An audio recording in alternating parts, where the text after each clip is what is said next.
The desert stretched endless beneath a sky bleeding crimson and gold, and somewhere in that vastness, 6 Navy SEALs pressed their backs against sun-baked rock, watching their extraction window close like a fist. They'd been compromised 3 hours earlier, the firefight turning their carefully planned exfiltration into a running gunfight through canyons that offered cover and death in equal measure. Now they crouched in a dried riverbed, ammunition counting down like a clock, while hostile forces tightened the noose from 3 directions. The radio crackled with desperate coordination, voices tight with the kind of calm that comes just before panic breaks through. Air support was 20 minutes out, they'd been told, but 20 minutes might as well be 20 years when you can hear enemy boots on rock and the metallic click of weapons being charged. Team leader, a man named Cortez who'd survived more operations than he could count, scanned the ridgeline and calculated odds he didn't like. Then someone said something that made every head turn skyward. Not a question, not a call for help, just 3 words delivered flat: Warthog inbound early. But the voice on the other end wasn't what they expected. It was steady, professional, and distinctly female, carrying the kind of quiet authority that doesn't announce itself. Call sign Widow 6. The SEALs exchanged glances, the kind of looks that said nothing and everything, because out here, reputation mattered and prejudice died hard even when death was intimate and close. Captain Vera Dalka had been airborne for 90 minutes, orbiting in lazy circles over empty desert while fuel burned and boredom settled like dust. She'd volunteered for the patrol, taken the slot nobody wanted because early morning launches meant cold coffee and colder receptions in the ready room. The A-10 Thunderbolt beneath her was older than most of the pilots who flew her, a veteran of conflicts that had become history lessons, covered in panels that didn't quite match and rivets that told stories of repairs made under fire. Vera loved this aircraft with the devotion some people reserved for religion, understood its ugly beauty and brutal purpose, knew every sound the twin turbofans made, and what each vibration through the stick meant. She'd logged more hours in the Warthog than almost anyone in the squadron, had made the aircraft do things that looked impossible in briefing rooms and felt inevitable in the moment. But still, she heard the whispers, saw the way some of the younger pilots looked past her like she was furniture. Today none of that mattered because the radio was screaming priority traffic and coordinates were burning onto her display, and suddenly the empty sky had purpose. She banked hard, nose dropping as she pushed throttles forward, feeling the aircraft respond with its characteristic growl. The GAU-8 Avenger cannon built into the nose was already armed, 30mm rounds ready to deliver democracy at 4,000 rounds per minute. Below, the desert transformed from abstract geography into tactical terrain, every ridge and shadow becoming potential cover or kill box. Vera's hands moved with practiced economy, calling up weapon systems while her eyes scanned instruments and horizon in constant rhythm. The JTAC's voice came through clean now, painting the picture with coordinates and enemy disposition, but underneath the professional brevity she heard what wasn't being said, the kind of desperation that came when friendly forces were seconds from being overrun. She acknowledged with her call sign, 2 words that carried more weight than she knew, then asked the question that would define everything. "Talk to me about your situation." What came back made her jaw tighten. 6 friendlies, ammunition critical, 3 enemy positions with crew-served weapons and numbers unknown. Danger close didn't begin to cover it. The SEALs heard the aircraft before they saw it, that distinctive sound of turbofans wound up and pushing hard, different from the high whine of fighters or the rotor slap of helicopters. It was a sound that promised violence delivered with surgical precision, assuming the pilot had the skill to thread the needle between friendly forces and enemies close enough to shake hands with. Cortez risked a glance skyward and saw the Warthog dropping through altitude like a stone with wings, already angling for an attack run that would bring it parallel to their position. The aircraft looked wrong somehow, too slow, too low, like it was falling rather than flying. But that was the genius of the Warthog. its ability to loiter in the fight where faster jets would scream through and be gone. Then the radio crackled again, Widow 6 calling for confirmation, and Cortez found himself giving coordinates while watching tracers arc up from enemy positions toward the approaching aircraft. The A-10 didn't deviate, didn't flinch, just kept coming with the inevitability of weather, and somewhere in Cortez's mind a small voice said this pilot might actually pull it off. Vera saw the tracers before she saw the shooters, bright lines scratching across her field of vision like angry insects. Training took over, old lessons from instructors who'd survived by understanding that fear was information rather than paralysis. She adjusted approach angle, mental calculations running automatically, factoring for altitude, airspeed, the way the Warthog would shudder when the gun fired, the precious seconds she'd have on target before she'd need to break off and come around again. The targeting pod showed thermal blooms where enemy positions concentrated, but they were scattered along a ridgeline that ran parallel to the dried riverbed where the SEALs were trapped, which meant this was going to require precision that looked reckless from the ground and felt controlled from the cockpit. She rolled wings level, let the aircraft settle into its attack run, then spoke into the radio with the calm of someone ordering coffee. Guns, guns, guns. What happened next turned the desert into thunder. The GAU-8 spoke with a voice that rattled bones, 30mm rounds pouring downrange at a rate that blurred individual shots into one continuous roar. From the ground it sounded like the sky tearing open.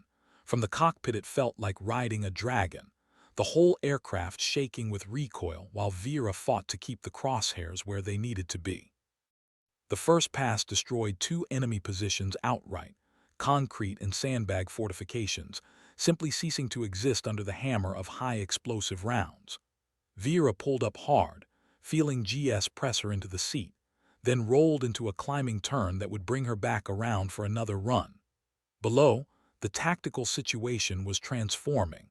Enemy forces that had been advancing now scrambling for cover, their carefully coordinated assault disrupted by violence from above. The SEALs used the moment like the professionals they were, shifting positions, redistributing ammunition, creating fields of fire that would make the enemy pay for every meter. Cortez risked another glance at the sky and saw the coming around again, lower this time, wings wobbling as the pilot adjusted for winds that gusted through the canyon. He found himself holding his breath, not from fear for his own situation, but from something like awe at the sheer audacity of what he was watching. This wasn't textbook close air support. This was something else entirely, personal somehow. Like the pilot up there had decided these 6 men on the ground mattered more than procedure or caution. Widow 6 called for smoke to mark positions, her voice still carrying that unflappable calm that seemed divorced from the violence she was delivering. The SEALs popped green smoke, watched it stream upward in the desert wind, a visual reference point in terrain that all looked the same from altitude. Vera acknowledged, confirmed visual, then lined up for another pass that would walk her fire even closer to the friendly positions. This was the art of it, the razor's edge between devastating the enemy and devastating your own people, requiring judgment that couldn't be taught in simulators and trust that had to be earned second by second. She squeezed the trigger, felt the aircraft shake again, watched through the targeting pod as rounds impacted precisely where she'd intended, chewing through an enemy position that had been preparing to flank the SEAL team. The effect was immediate and catastrophic, hostile fire slackening, as survivors realized they were facing something they couldn't fight with small arms and determination. But then the radar warning receiver lit up, high-pitched tone filling the cockpit with urgency that cut through everything else. Someone down there had gone from rifles to something heavier, shoulder-fired missile probably, the kind of threat that turned pilots into statistics.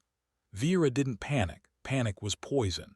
Instead, she deployed flares while yanking the stick hard over, forcing the A-10 into a brake turn that protested with airframe groans. The missile tracked anyway, infrared seeker locked onto turbofan heat despite the flares. And for a heartbeat, Vera thought this was it. This was how it ended. Shot down over desert nobody cared about while trying to save people she'd never met. Then the missile detonated early, proximity fuse triggered by a flare that happened to cross its path at exactly the right moment. And the A-10 shuddered through the shockwave but kept flying, kept turning, wings still attached and engines still producing thrust. Below, the SEAL team watched the explosion bloom and feared the worst. But then the Warthog came out of the fireball trailing smoke but still in the fight, and Cortez keyed his radio to ask if the pilot was okay. Vera ran quick diagnostics, eyes scanning instruments that told the story of an aircraft that had taken damage but wasn't beaten. Right engine temperature climbing, hydraulic pressure fluctuating, but everything still within margins that meant she could keep fighting. She confirmed status to the ground team, voice giving away nothing of the adrenaline dump happening in her bloodstream, then set up for another pass because the job wasn't finished and the SEALs were still in contact.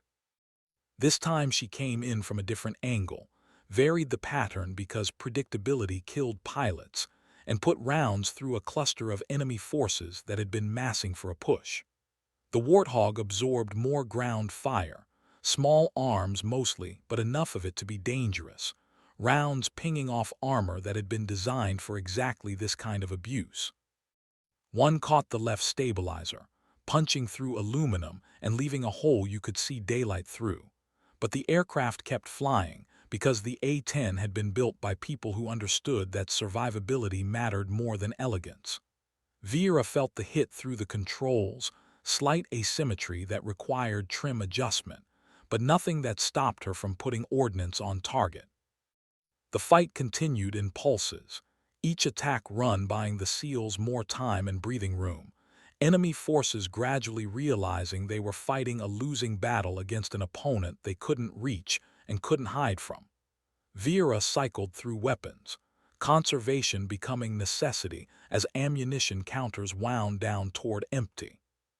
She switched to rockets, ripple-fired them into a compound where thermal signatures suggested enemy reinforcements were staging, watched secondary explosions confirm ammunition storage or fuel dump. The blast wave reached the SEAL position as pressure change and dust, a reminder of how close the violence was being delivered.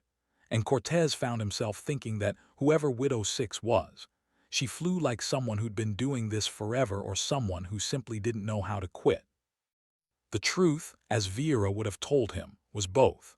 She'd been doing this for 12 years, had flown combat missions over terrain that ranged from mountains to jungle to desert exactly like this, and she'd learned that excellence was the only currency that mattered when people's lives depended on her decisions. The extraction helicopter finally appeared on the horizon, a Black Hawk pushing hard toward the coordinates, while the A-10 continued to suppress anything that looked hostile. Vera coordinated with the helo pilot, a young voice that sounded nervous but determined, then set up an orbit that would keep her between the landing zone and any remaining enemy forces. The SEALs moved fast, professional grace under pressure, covering each other as they dashed toward the helicopter that flared into a hover with dust boiling outward in brown clouds. Boarding took 90 seconds that felt like 90 minutes, each man diving through the cargo door while gunners scanned for threats, and then the Black Hawk was climbing, nose down and accelerating, while below the desert slowly returned to the empty silence it had known before humans brought their violence to visit. Cortez grabbed a headset, asked the crew chief to patch him through to Widow 6, needed to say something to the pilot who just saved 6 lives with flying that belonged in training videos. The connection came through scratchy with distance and interference, but Vera heard the SEAL team leader's voice clear enough to understand the gratitude underneath the professional words. She acknowledged with the brevity that pilots learned early, "Job's done, get home safe." But privately she allowed herself a moment of satisfaction, the kind that came from executing difficult tasks well. Then she turned the A-10 toward base, 180 nautical miles across desert that looked peaceful from altitude, and began running calculations for fuel consumption that was going to be tight given the damage and the fight.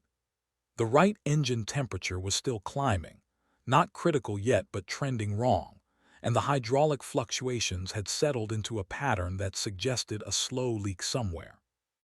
She reported status to her wingman who'd been orbiting high cover, heard concern in the response but waved off suggestions to divert to closer airfields. The bird would make it home. She could feel it, that intimate knowledge pilots develop with their aircraft, understanding through stick and throttle what machines could endure. 40 minutes later, the right engine quit. No warning, no gradual decline, just sudden silence as the turbofan spooled down, and temperatures spiked into redline before falling away toward ambient. Vera's hands moved through emergency procedures that had been drilled until they were muscle memory, securing the dead engine, adjusting trim for asymmetric thrust, recalculating range with half her power gone. The math wasn't encouraging. She was still 30 miles from base, altitude was bleeding away despite her best efforts, and the remaining engine was showing signs of stress from being pushed hard for too long. She declared an emergency, heard the tower respond with calm professionalism that matched her own, then focused on the problem of keeping 15 tons of damaged aircraft flying. The A-10 wanted to fall, physics and damage working together to pull it earthward, but Vera coaxed it forward like someone leading a wounded horse, every control input deliberate, maintaining just enough airspeed to avoid stall without wasting energy in unnecessary maneuvers. The desert crawled beneath her, agonizingly slow from this altitude, each mile marker feeling like a small victory against odds that kept trying to steepen. She passed through 10,000 feet, then 8,000, the base now visible ahead but still impossibly far. The remaining engine coughed twice, and Vera's stomach dropped because she knew that sound, knew what it meant when turbofans started running rough. She nursed the throttle, tried to find the sweet spot between thrust and imminent failure, while calculating glide ratios and emergency landing zones in terrain that offered mostly rocks and regret. Behind her, the wingman stayed close, calling out altitude and heading corrections, a second set of eyes watching for problems she might miss. But ultimately this was her aircraft to land or lose, her decisions that would determine whether she walked away or got carried. The tower called with winds and runway conditions, asked about souls on board and fuel remaining, standard questions that took on weight when the answers mattered for rescue planning. 5 miles out, the left engine quit too, both turbofans now silent, and the A-10 transformed from powered aircraft into heavily armed glider with a sink rate that looked bad on instruments and felt worse through the seat. Vera committed to the approach. No second chances now. The runway aligned ahead like a ribbon through the desert that she needed to reach before the ground reached up to claim her. She deployed the landing gear, felt the drag increase and altitude bleed faster, then focused entirely on the sight picture through the canopy, the angle of descent that needed to be perfect because there was no power to correct with, no way to go around if she came in wrong. The airspeed indicator wound down toward minimums while the altimeter unwound toward zero, both needles chasing numbers that defined the difference between landing and crashing. She crossed the threshold low, maybe too low, felt the mains grab pavement with a jolt that rattled her teeth, then dumped the speed brakes and stood on the brakes, feeling the warthog shudder in slow, momentum-fighting friction until finally the aircraft rolled to a stop 3/4 of the way down the runway. Both engines dead and silent, hydraulics failed, but still in one piece. Emergency vehicles surrounded the aircraft within seconds, crews that had been staged and ready, but Vera sat in the cockpit for a long moment, hands still on controls that no longer controlled anything, breathing hard and feeling the adrenaline finally catch up. She ran through shutdown procedures on instinct, securing systems that were already secured, before popping the canopy and climbing down onto the wing. Her legs shook slightly, betraying what her voice had hidden throughout the emergency, and she leaned against the fuselage, feeling metal still warm from turbofans that had given everything they had before dying. The maintenance chief arrived, took one look at the aircraft covered in bullet holes and missing pieces, and shook his head with something between admiration and disbelief. "This bird should have fallen from the sky miles back," he said, But Vera just shrugged because the A-10 didn't quit and neither did she. And together, they'd made it home against odds that looked long in retrospect. The debrief that followed was clinical, intelligence officers extracting mission details, while Vera walked them through each engagement, each decision, her voice carrying the professional monotone that pilots use to describe violence in consumable terms. She marked target locations on maps, estimated enemy casualties, described damage assessment, all while sipping coffee that had gone cold in a foam cup. The room was crowded with people who had questions, some relevant, some just curious about the pilot who'd brought home an aircraft that by all rights should be scrap metal. She answered what she could, deflected what she couldn't, maintained the composure that had defined her entire career. But when they asked about the decision to continue attacking after the first missile launch, after the engines showed distress, she paused, considered the question from angles that included doctrine and reality and the 6 men who'd been counting on her. Finally, she said simply that leaving wasn't an option, not while friendlies were in contact, and if that wasn't in the manual, then maybe the manual needed updating. Later, much later, after reports were filed, and the aircraft was being assessed by maintenance crews who whistled at the damage, Vera found herself in the ready room nursing actual hot coffee and staring at nothing in particular. The room was empty this time of night, just her and shadows, and the kind of silence that came after loud events. She thought about the SEALs, wondered who they were beyond call signs and coordinates, hoped they'd made it back to whatever base they'd launched from. In her experience, combat created strange connections, invisible threads between people who'd been depending on each other without ever meeting face to face. And she felt the weight of that now, the knowledge that somewhere 6 men were alive because she'd been good at her job on a day when good was measured in millimeters and milliseconds.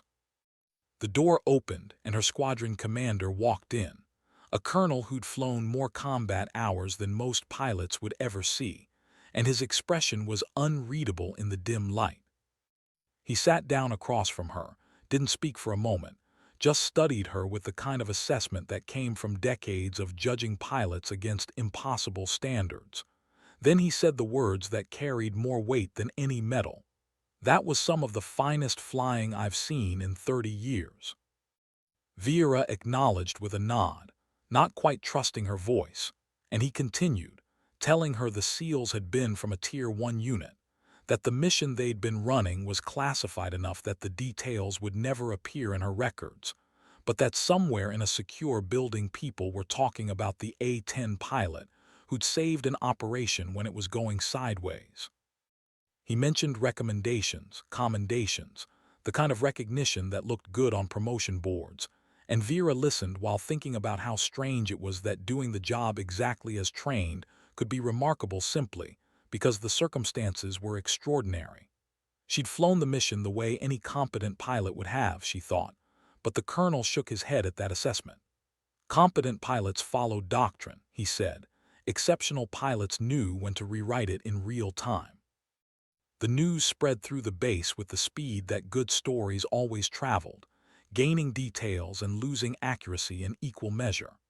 By morning, every pilot in the squadron knew about Widow 6's emergency landing, though versions varied on whether both engines had failed or just one, whether she'd taken ground fire or a missile hit, whether the aircraft had been on fire or just smoking.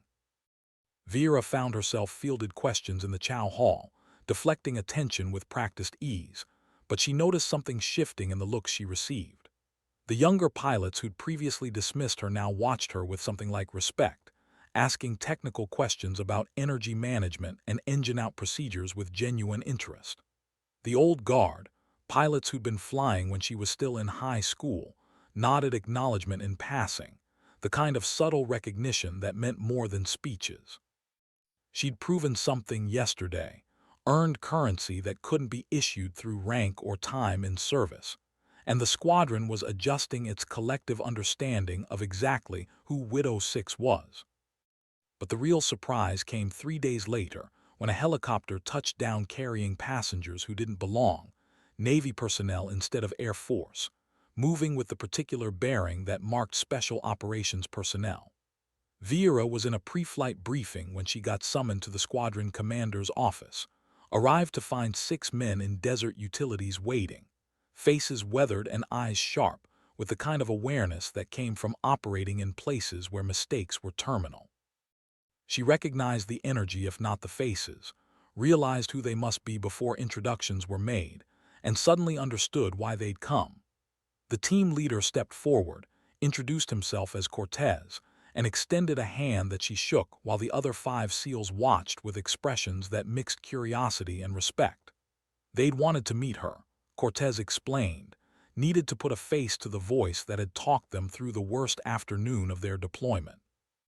What followed was conversation that moved awkwardly at first, different branches and different worlds trying to find common ground, but eventually settling into the easy rapport that came from shared experience.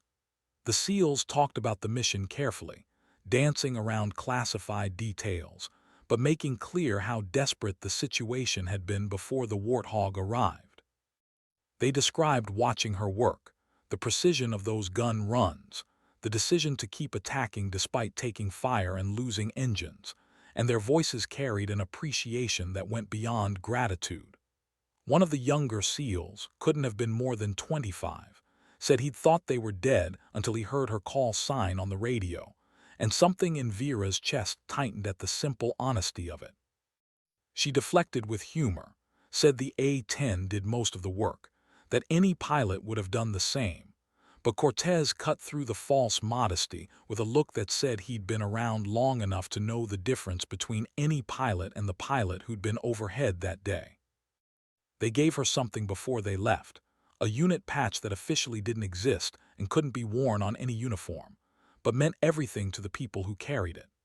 Cortez pressed it into her hand with a formality that felt ceremonial, explained that it was only given to people who'd earned a place in the team's history, and that she'd earned it several times over. The other SEALs nodded agreement, faces solemn, and Vera felt emotion rising in her throat that she forced down through sheer will. She thanked them, inadequate words for complex feelings, then watched them leave, helicopter lifting off and carrying them back toward whatever operations they couldn't discuss. Alone again, she looked at the patch in her hand, turned it over, felt the weight of what it represented. This, she thought, was why she flew, why she'd spent 12 years mastering an aircraft most people considered obsolete, why she pushed through the skepticism and the whispers and the casual dismissals. Because on days that mattered, when everything hung in the balance, someone needed to be good enough to make the difference. The damaged A-10 sat in a maintenance hangar like a trophy and a lesson combined, crews working around the clock to assess whether it could be repaired or needed to be written off entirely. Vera visited occasionally, drawn by some need to see the aircraft that had carried her through fire and brought her home against physics. The maintenance chief gave her tour of the damage, pointing out entry holes and exit holes, systems that had failed and systems that had somehow kept functioning. The accumulated evidence of violence survived. Here's where the missile fragments hit, he'd say. Here's where hydraulic lines got severed. Here's where the engine took a round through the compressor section that by all engineering logic should have caused catastrophic failure. Yet the bird had kept flying, kept fighting, and finally crawled home on dying engines to land when landing seemed impossible. The chief called it luck and engineering, but Vera knew it was something else, that intangible quality that made certain aircraft and certain pilots refuse to quit even when quitting made perfect sense. Weeks passed and the story became legend, retold in ready rooms and bars where pilots gathered, each telling adding emphasis to different details. Some versions focused on the tactical brilliance, the precision of close air support delivered in conditions that demanded perfection. Others emphasized the emergency landing. Both engines failed and the aircraft turned glider but somehow making the runway. A few got into the backstory, the female pilot who'd faced skepticism her entire career and responded by becoming better than she needed to be. Good enough that, when the moment came, she didn't just survive it, she defined it. Vera heard fragments of these stories, cringed at the embellishments, but understood that she'd become something larger than herself in the squadron's mythology, symbol rather than person, and with that came expectations she'd need to navigate carefully. Excellence was a prison of sorts, demanding constant proof, but it was a prison she'd chosen deliberately and wouldn't trade for the comfort of being underestimated.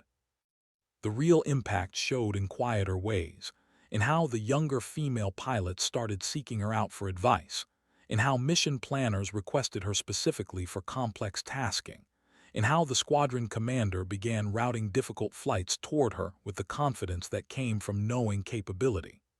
She'd broken through something, shattered a ceiling that had existed in assumptions rather than policy, and in doing so had made space for others to follow.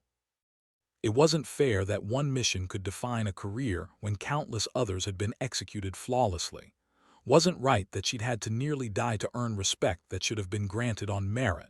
But fairness had never been the promise, only opportunity.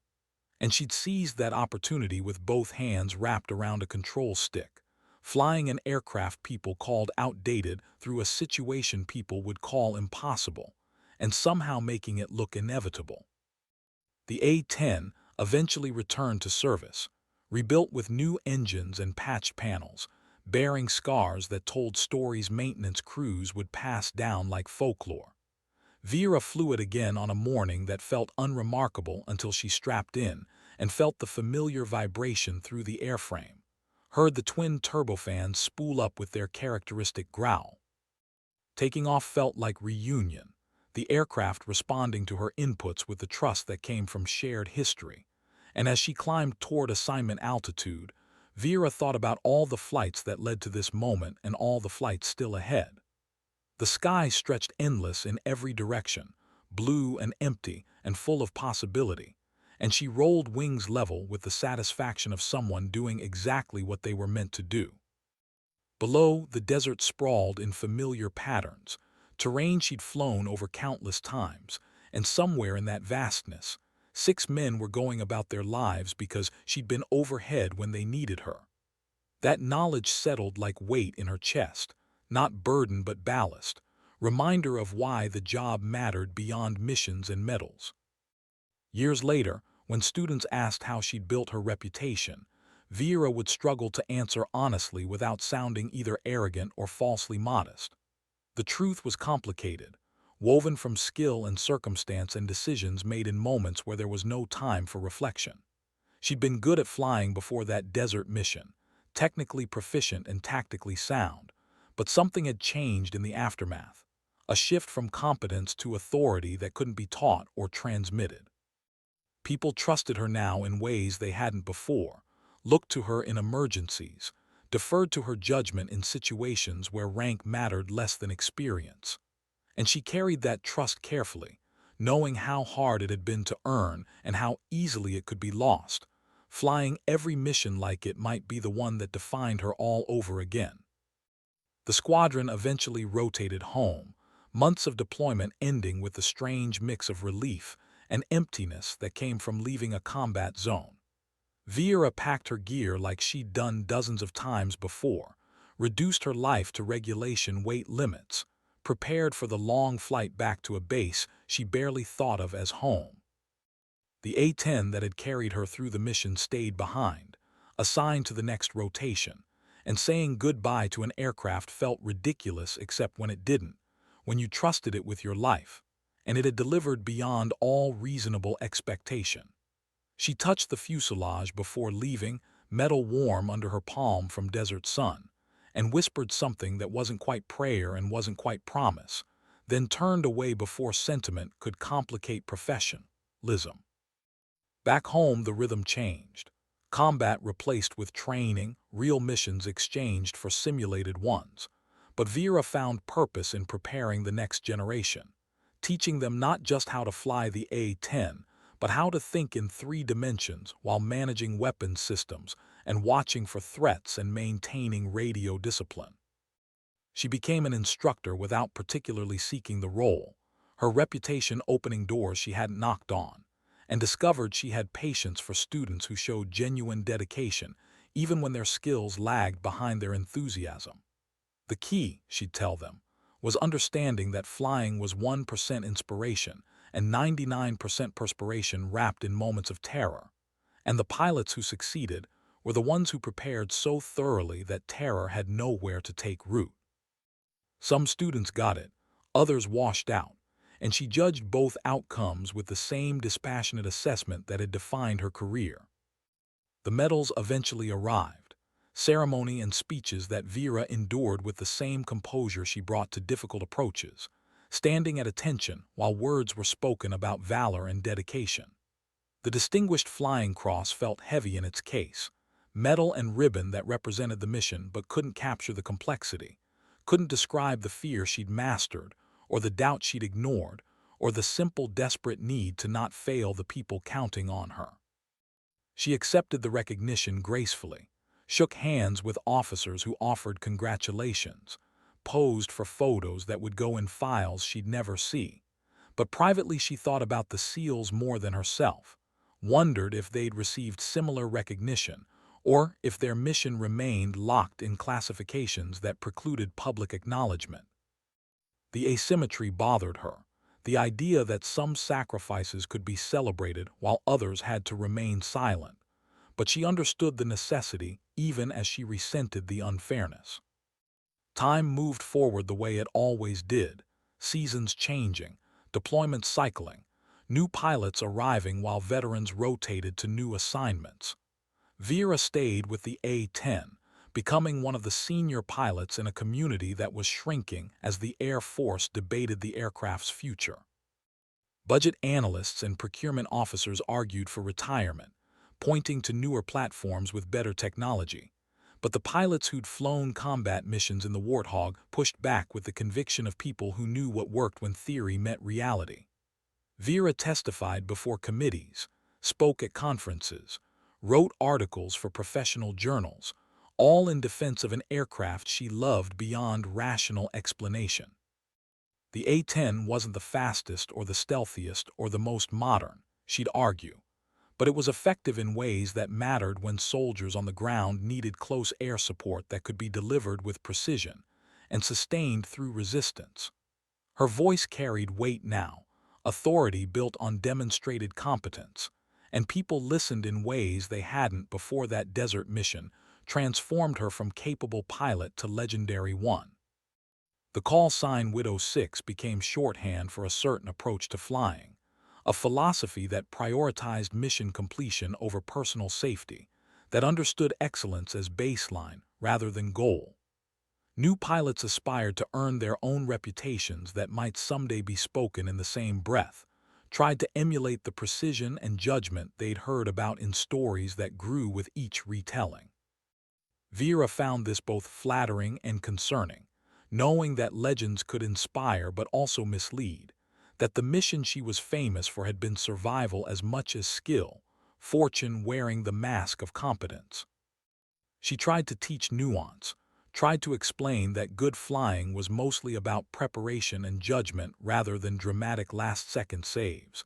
But students heard what they wanted to hear, saw what they needed to see, and gradually she accepted that her role had evolved beyond simple instruction into something more symbolic. Retirement eventually appeared on the horizon, mandatory age limits that applied even to pilots who could still perform at high levels. And Vera began the strange process of imagining life beyond flight suits and mission briefs. 25 years of service condensed into paperwork and exit interviews, questions about what she'd do next and whether she'd considered contractor work or training positions with defense companies. She deflected most inquiries, uncertain herself what came after flying, knowing only that she'd need time to decompress before making decisions about a future that felt distant and abstract. The squadron planned a ceremony, the traditional final flight where she'd take an A-10 up one last time then land to what her cannon salute and speeches, and Vera dreaded the attention even as she appreciated the gesture. The last flight was everything and nothing she'd expected, familiar routines performed with the knowledge they were ending, every control input and radio call carrying extra weight simply because there wouldn't be others following. She flew out over desert that looked unchanged from a decade earlier, found herself over terrain similar to where the mission had happened, and allowed herself to remember in ways she usually didn't, to feel the fear and the focus and the strange calm that had descended when there was no room for anything except doing the job well. The A-10 responded to her hands like always, machine and pilot working together, with the synchronization that came from thousands of hours building muscle memory and intuition. And for a moment Vera forgot about retirement and legacy, and everything except the pure joy of being exactly where she belonged, doing exactly what she was meant to do.